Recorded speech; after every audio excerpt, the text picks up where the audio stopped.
এবার প্রবাসের সংবাদ। লন্ডন প্রতিনিধি সারওয়ার হোসেন, জেদ্দা প্রতিনিধি হানিজ সরকার উজ্জ্বল ও কাতার প্রতিনিধি গোলাম মাওলা আকাশের তথ্যচিত্রে প্রবাসের খবর জানাচ্ছেন সামদানি প্রত্যয়।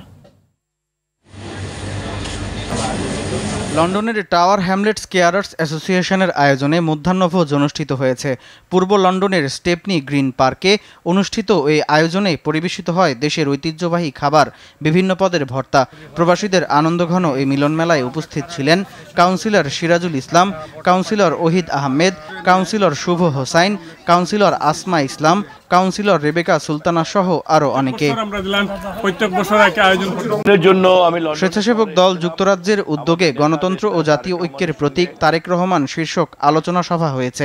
যুক্তরাজ্য স্বেচ্ছাসেবক দলের সভাপতি নাসির আহমেদ শাহিন ও সাধারণ সম্পাদক মোহাম্মদ আবুল হোসেনের সঞ্চালনায় প্রধান অতিথি ছিলেন বিএনপি চেয়ারপারসনের উপদেষ্টা জহিরুদ্দিন স্বপন। প্রধান বক্তা ছিলেন যুক্তরাজ্য বিএনপির সাধারণ সম্পাদক কয়সর এম আহমেদ। আরও উপস্থিত ছিলেন আবুল কালাম আজাদ, তৈমুস আলী, মুজিবুর রহমান, আব্দুল মুকিত, শরীফুল ইসলাম, জিয়াউর রহমান জিয়া, দিলাল মিয়া সহ আরও অনেকে। আজকের এই অনুষ্ঠানে মিলিত হওয়ার সুযোগ। স্বরূপচন্দ্র উচ্চ বিদ্যালয়ের শতবর্ষ পূর্তি উপলক্ষে প্রস্তুতি সভা হয়েছে। যুক্তরাজ্যের মাইক্রো বিজনেস পার্কে অনুষ্ঠিত এ সভায় সভাপতিত্ব করেন টাওয়ার হ্যামলেটসের স্পিকার কাউন্সিলর সুলুক আহমেদ। সভাটি পরিচালনা করেন মোহাম্মদ আবুল হোসেন। আয়োজনে উপস্থিত ছিলেন মির্জা নিক্সন, রাজন আহমেদ, আব্দুল মতিন লাকি, এসআই আজাদ মিয়া, আনা এম মিয়া, মির্জা ফারুক, সায়াদ আহমেদ, তৌফিক আলী মিনার, আজাদ মিয়া, আবুল হোসেন, ইমদাদুল হক চুন্নু সহ আরও অনেকে। স্বরূপচন্দ্র সরকারি উচ্চ বিদ্যালয়, জগন্নাথপুর, সুনামগঞ্জ, 15 এপ্রিল 2026 শত বছরে পা রাখতে যাচ্ছে। অথবা এপ্রিলের দিকে আমাদের এই অনুষ্ঠানটি কথার কথা রয়েছে দেশে, বাংলাদেশে স্কুল প্রাঙ্গণে। প্রায় 1200 প্রবাসী বাংলাদেশি শ্রমিকের প্রতিষ্ঠান লামারি স্টার কোম্পানির মূল্যায়ন সভা অনুষ্ঠিত হয়েছে।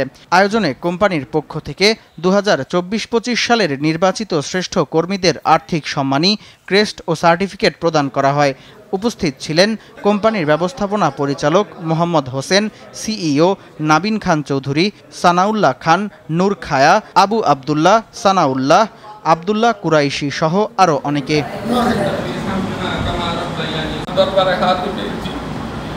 সৌদি আরব পশ্চিমাঞ্চল স্বেচ্ছাসেবক দলের আল মারওয়া কমিটির পক্ষ থেকে দোয়া মাহফিলের আয়োজন করা হয়েছে। হালাকা অঞ্চলের সভাপতি আব্দুল রহমানের পিতার মৃত্যুতে ও মোশাররফ হোসেনের শারীরিক সুস্থতা কামনা করে এই আয়োজন করা হয়। আয়োজনে আব্দুর রহিমের সভাপতিত্বে প্রধান অতিথি ছিলেন আলমগীর হোসেন। জাহাঙ্গীর সরকারের সঞ্চালনায় বিশেষ অতিথি ছিলেন আলাউদ্দিন সিটিজি, ইকবাল প্রধান, মনোয়ার হোসেন, সুমন ঢালি, আক্তার হোসেন, আব্দুর রহমান, দেলোয়ার হোসেন, শাহাদাত হোসেন সুজন, মোহাম্মদ আনোয়ার হোসেন রাজু সহ আরও অনেকে। 3 প্রবাসী তরুণ উদ্যোক্তার প্রচেষ্টায় কাতারে প্রতিষ্ঠিত মিনা বাজার পরিদর্শন করেছেন দেশটিতে নিযুক্ত বাংলাদেশের রাষ্ট্রদূত মোহাম্মদ নজরুল ইসলাম। মিনা বাজারের উদ্যোক্তা 3 প্রবাসী রাসেল মিয়াজি, মাসুম খান ও মোহাম্মদ জাফর সহ এ সময় উপস্থিত ছিলেন কমিউনিটির কয়েকজন নেতৃবৃন্দ ও বিশিষ্ট ব্যবসায়ীগণ। সময় এখানে কোনো বাংলাদেশি দোকান ছিল না। সামদানি প্রত্যয়, RTV।